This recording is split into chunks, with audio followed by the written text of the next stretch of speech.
Well, it's rivalry week, and can the Bruins really escape their big game woes? Pac 12 title hopes have really been scrambled, so let's talk about it on Locked On UCLA. Boom. You are Locked On UCLA, your daily podcast on the UCLA Bruins. Part of the Locked On Podcast Network, your team every day.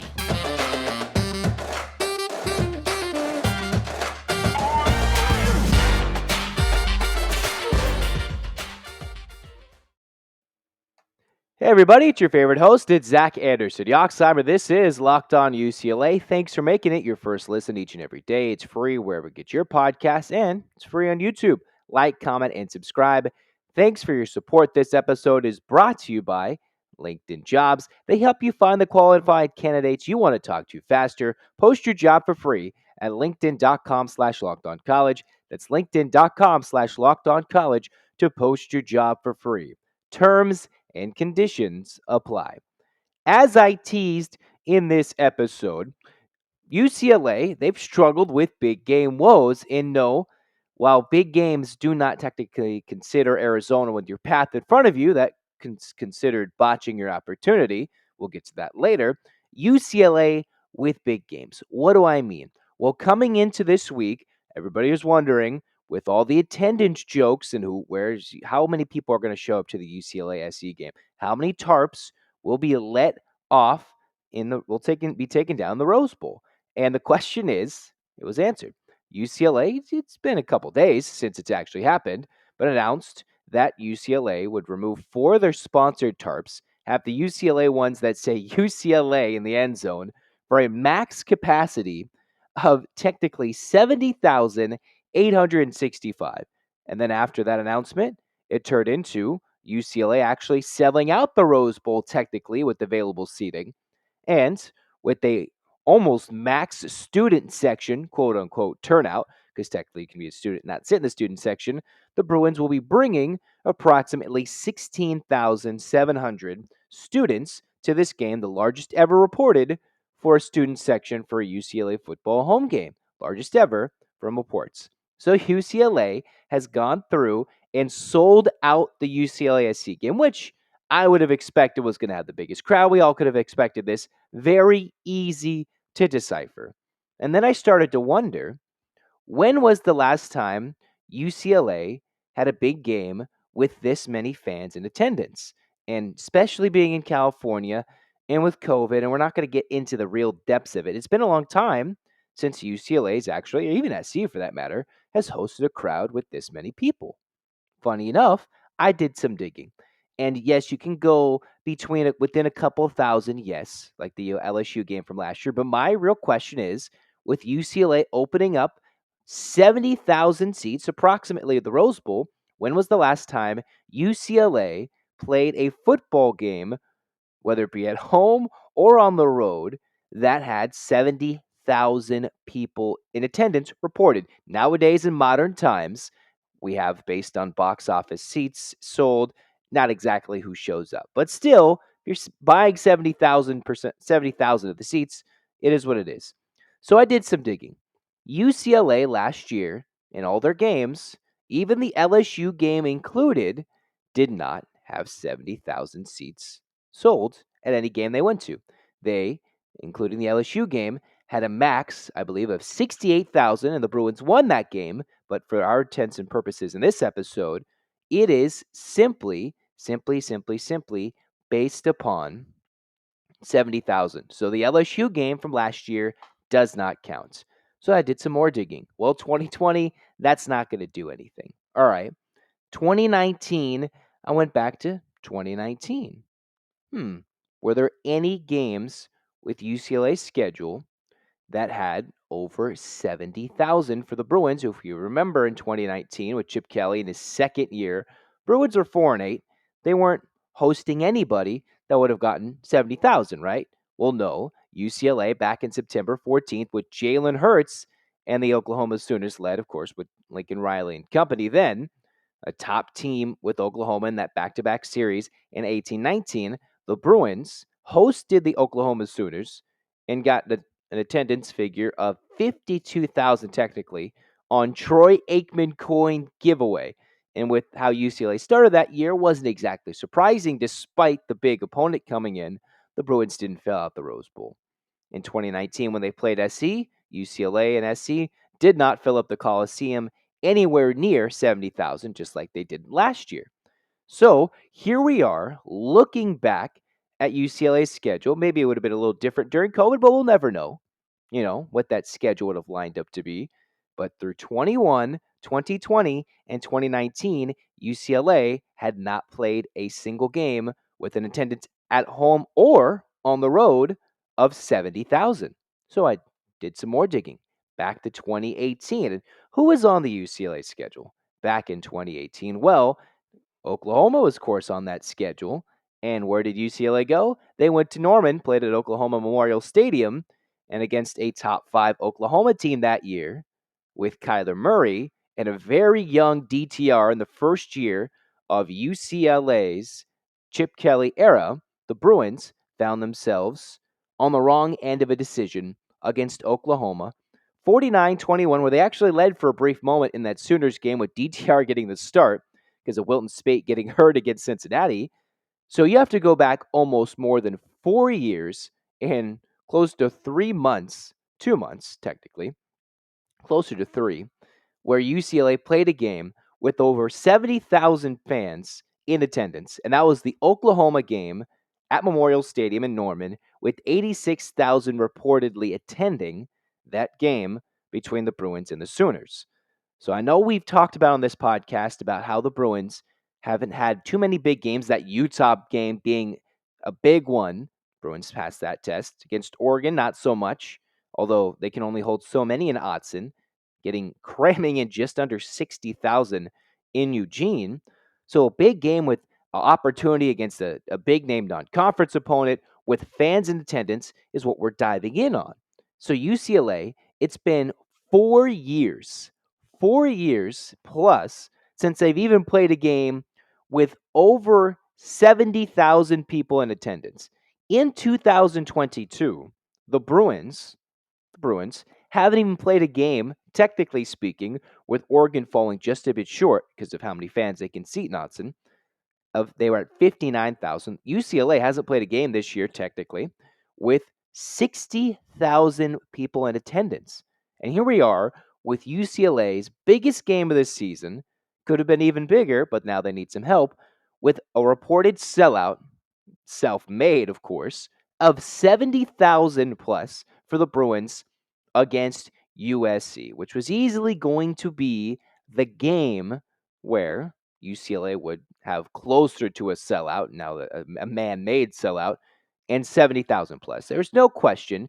As long as the Bruins took care of a lot of their schedule and USC took care of their schedule, there's going to be a lot of interest with Chip Kelly in a win-or-go-home season, despite the extension, and then Lincoln Riley coming in, rejuvenating the side across town. Okay. Well, how long has it been since UCLA has had a home game with 70,000 or more in attendance? And even more importantly, when was the last time UCLA actually played a game where they won? Hint, hint. It's been a little bit. If you remember, I'll tell you after we discuss a little bit about LinkedIn jobs. So, with LinkedIn jobs, we're all excited. Just know that these days, every new potential hire can feel like a high stakes wager for your small business. You want to be 100% certain that you have access to the best qualified candidates available. And that's why you want to check out LinkedIn jobs. They help you find the right people for your team faster and for free. You can use screening questions to cycle in the right candidates that you want to interview, and then eventually you want to hire. Use the screening tools with screening questions. Small businesses rate LinkedIn jobs number 1 in delivering quality hires versus their leading competitors. LinkedIn jobs helps you find the qualified candidates you want to talk to faster. Post your job for free at linkedin.com/lockedoncollege. That's linkedin.com/lockedoncollege to post your job for free. Terms and conditions apply. All right, let's get back to it with Locked On UCLA. If you're listening, as we're talking about, what was that 70,000 attendance plateau? If you're watching, well, you've been with us this whole time. It's been 4 years since UCLA has played a game with 70,000 in attendance. And we can really preface this again by saying the Bruins haven't been able to host a game against SC with fans officially in attendance. SC hosted one in 19 and in 21. Fans were in attendance then.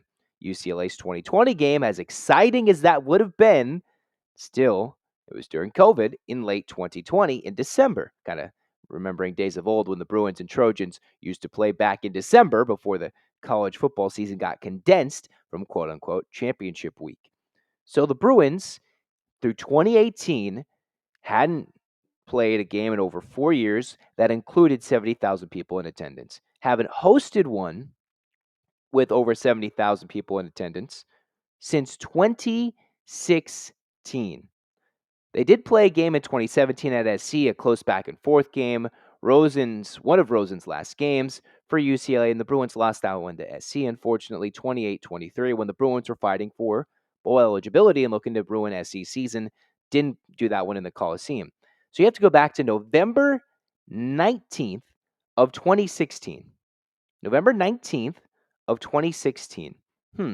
Why is this date oddly familiar for UCLA and SC? Well, it's not exactly a banner day for the Bruins. November 19th, a 7:30 kick, nationally televised, in a game where SC beat a very beaten up Bruins team where Mike Faithful was starting for the Bruins, and Josh Rosen was hurt and out for the year at that point, wasn't even playing in 2016, that late in the season, and SC ran all over the Bruins, 36-14. So that means from November 19th of 2016 to now what is November 19th of 2022, almost a full cycle of the 19th coming from a Saturday to a Saturday. That's really kind of getting nerdy into it, but 6 years it'll be in between UCLA home games that had a reported attendance of over 70,000 people between any game for the Bruins at home against any other opponents. It's been over 4 years since UCLA has technically played in front of a crowd over 70,000 home or on the road, but 6 years, it'll be exactly to the day because of the sellout already reported. Attendance will be somewhere over 70,000 unless something goes crazy and they botch that number. UCLA played in front of 71,000 November 19th, 7:30 p.m. against the Trojans, in which they fell a little short against USC that year, where the Bruins were hurt and didn't have much chance in that game. Then, earlier that year, after UCLA started 2-1, you have to go back to Stanford, where the Bruins hosted a Stanford team, and Christian McCaffrey was on that squad, right? UCLA led going into the fourth quarter against Stanford with 70,000 in attendance in the Rose Bowl, with still a Jim Mora-led team, and the Bruins fell short 22-13, which was a one-score game until literally the last play of the game on one of the worst bad beats ever in college football. You can remember the overtime loss against Texas A&M, over 100,000 people in Kyle Field, with that late comeback from the Bruins to force overtime in the season opener where they fell a bit short. So it was 2016 when UCLA last had over 70,000 fans, more than just once, as we're diving in deep into this one. So it'll be 6 years in between UCLA home games with a reported attendance. Of course, they go by tickets sold, not exactly who's going to show up, who's going to sit next to the tarp with the U or the C or the L, and whatever it is. So UCLA, it's been 6 years, all that. 2016, they had multiple games where the Bruins could not win with fans and attendance figures over the likes of 70,000. So now it gets you wondering, right? When has UCLA won a game with over 70,000 in attendance? And this is a little bit tough, right? Because most of the Pac-12, as Spencer McLaughlin, a host here on the Locked On Network, he hosts Locked On Pac-12, does a great job with that show. He's talked about, most of the seating arrangements in the Pac-12, they don't even host and have big stadiums like UCLA and SC. And despite all the jokes with UCLA unable to fill the stadium, SC certainly hasn't filled up the stadium this year for any sort of imagination. They've been top 10 ranked this whole year, for better or for worse. So either side, other than playing each other, really has trouble filling up their venues, including for UCLA. So dating back to 2015, UCLA played a game in front of 80,000 people in the Coliseum, where they played USC with the Pac-12 South on the line in 2015 season. So now, if you're counting, you have a couple of SC games, a Stanford game, an A&M game, and an Oklahoma game, kind of mixing and matching between the home and the road games. And for what I've gone so far, UCLA, for the last 5 in terms of crowds, it's over 70,000. Well, if you include that November 2015 loss against the Trojans, then, well, with the Pac-12 title South game on the line, that's another big game loss with 80,000. Then 70,000 against Wazoo in the last home game of the season with UCLA leading late against Washington State. The Bruins fell short. You can go back to the early part of 2015 when the Bruins were 4-0, looking to go 5-0 and top 10 ranked, when against ASU, they flopped at home against another Arizona school, and the Bruins found themselves losers 38-23 in a game that might have not have even been that close against the Arizona State Sun Devils. When the Bruins lost another 70,000 plus attended game. And the streak dates all the way back to 2014 Black Friday for UCLA. So you go all the way back, UCLA back in 2014. It's been 8 years where UCLA has won a game with 70,000 people.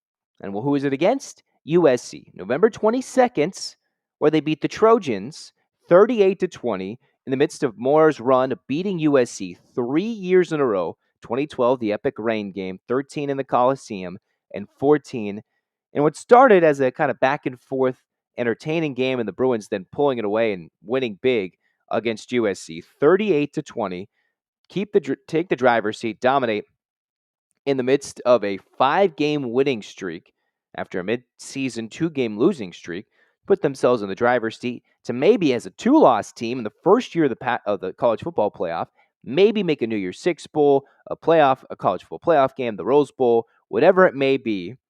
The Rose Bowl's playoff in 2014, 2015, so it would have been a big game.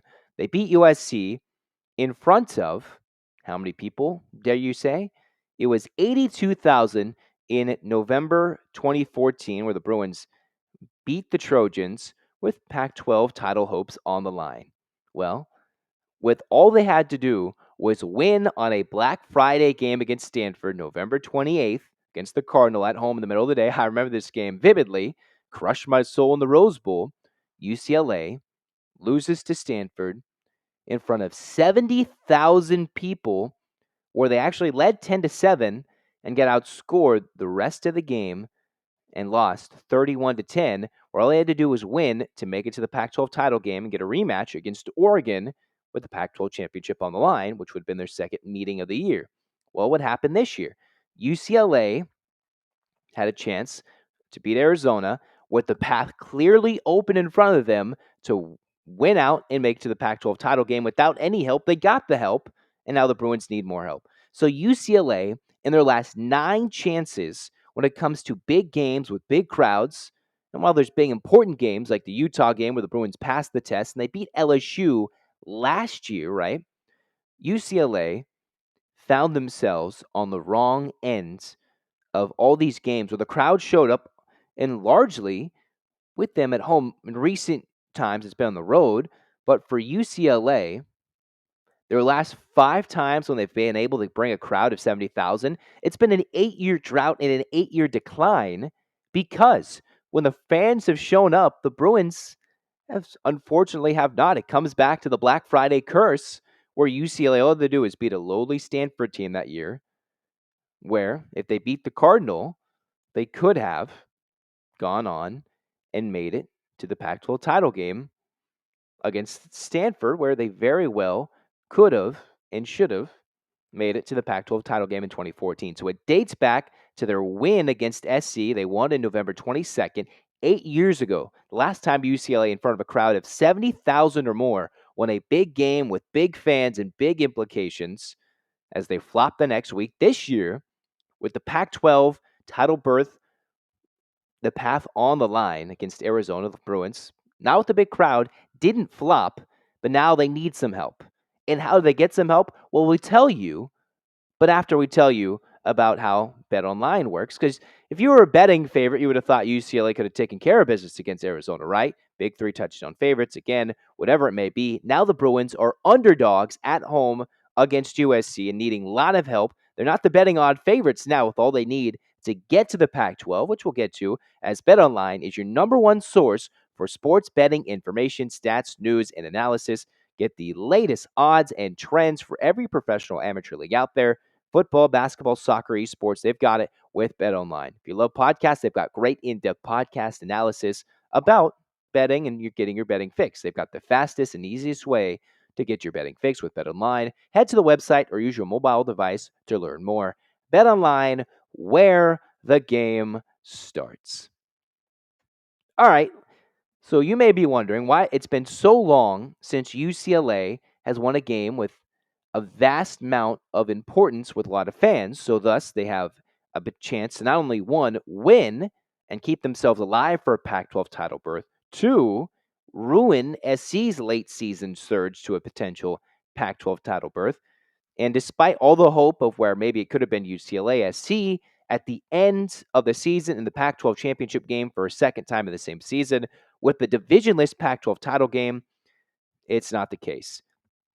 UCLA needs some help. If SC wins, they're in. UCLA, despite what could be a tie between Utah or Utah, SC, and Washington, a four-way tie, although there's ways this could turn into a five-way tie. UCLA, Utah, SC, and UCLA. Yeah, got that all right.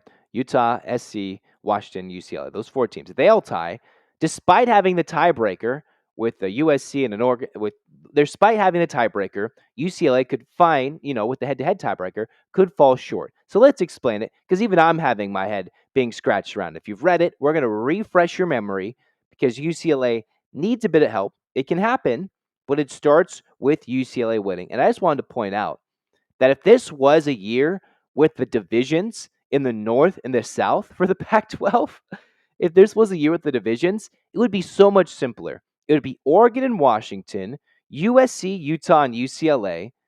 And all UCLA would need is to win their 2 games and need Utah to lose one of their 2 remaining games, right? That seems simple. And for Oregon, all they'd have to do is not lose to Utah, and they would have they would have the front, they have the edge up on Washington unless they lose to Utah, and then Washington would jump to the Pac 12 North Championship. That is not the case because the divisions are cut. So it gets a lot more complicated with the tiebreakers. So I did the chance and did some digging. LA Times posted it as they detailed it because the Pac 12 wasn't exactly making much sense as to how it would go.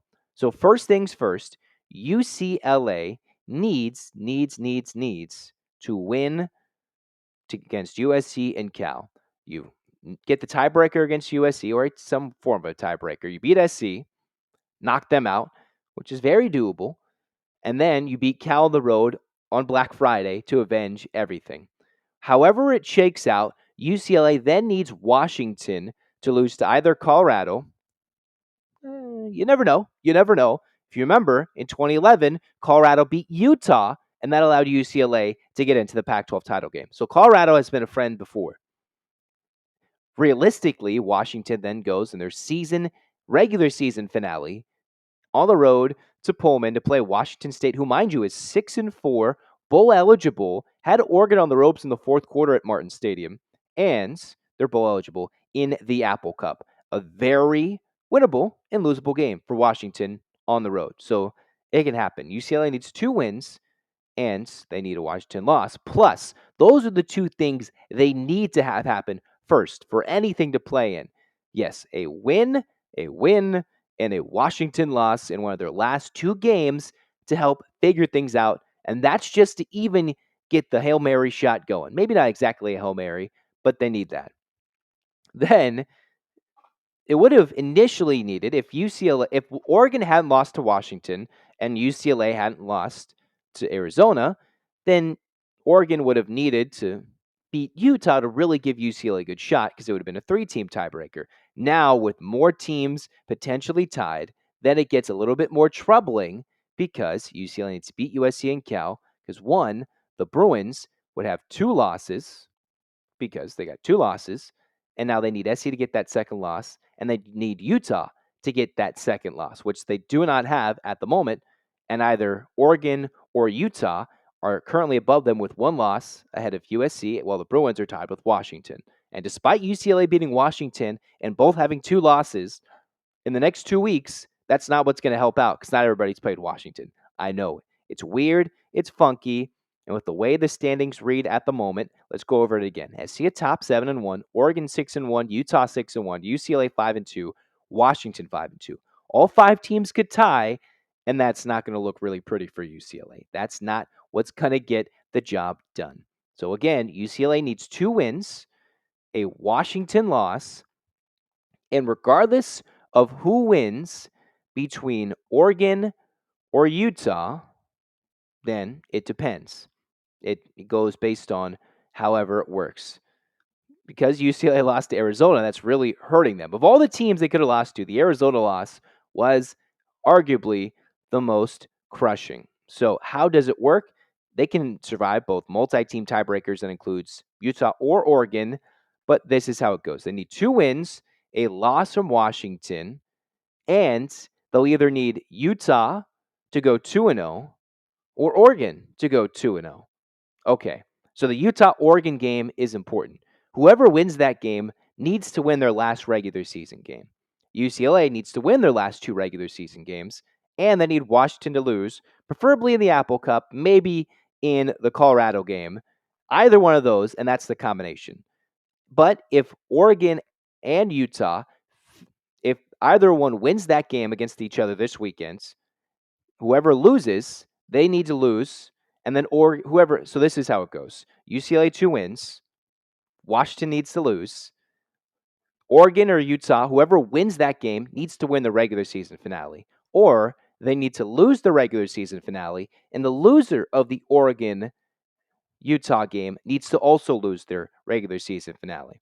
So again, if UCLA wins both games, gets the 1 loss from Washington, Utah, Oregon needs to go 2-0 to finish the season, or both teams need to lose during the last week of the season. Who would have thought that when it came down to the curse of the Black Friday game against Stanford, where UCLA had a chance to win and be in, which would have been their last appearance in the Pac-12 title game. Now, may it seem fitting that the Bruins, who had their path opened wide open for them, where it seemed as clear as day with the Oregon loss, they blow that, and now they need to win, need some crazy help, and that could be the way they make it in. That might seem the most UCLA way of all time, but that's how it is. So it's been some time since UCLA has won a big game, and now they need some help, and they need both of those to combine into a potential win against a crosstown rival and a potential Pac-12 title berth. So again, 2 UCLA wins. Washington needs to lose one of their last 2 games, and whoever wins Utah-Oregon needs to win their next game. Got it? Perfect. So if Utah wins, they need to win their last game. If Oregon wins, they need to win their last game against Oregon State, which can be tough. It gets kind of funky there. Either way, there's going to be some help, and there's going to be some craziness, and we're all here for it with Locked On UCLA. So go make Locked On Sports Today your second listen today. It's free wherever you get your podcast. They get their big game recaps, takes of the day. They got a good show. It's free wherever you get your podcast. Check it out. For Locked On UCLA, thanks for making it your first listen each and every day. I'm Zach Anderson-Yoxsimer. Go follow the show Twitter at Locked On Bruins, although we are Locked On UCLA. The show Twitter is Locked On Bruins. Get hyped. Hey, clap, baby. And 1, 2, 3, 4, 5, 6, 7, 8. UCLA. UCLA. Fight, fight, fights. This has been Locked On UCLA. Go Bruins. Beat SC. Beat the living snot out of SC. Go Bruins. Let's go. Go Bruins.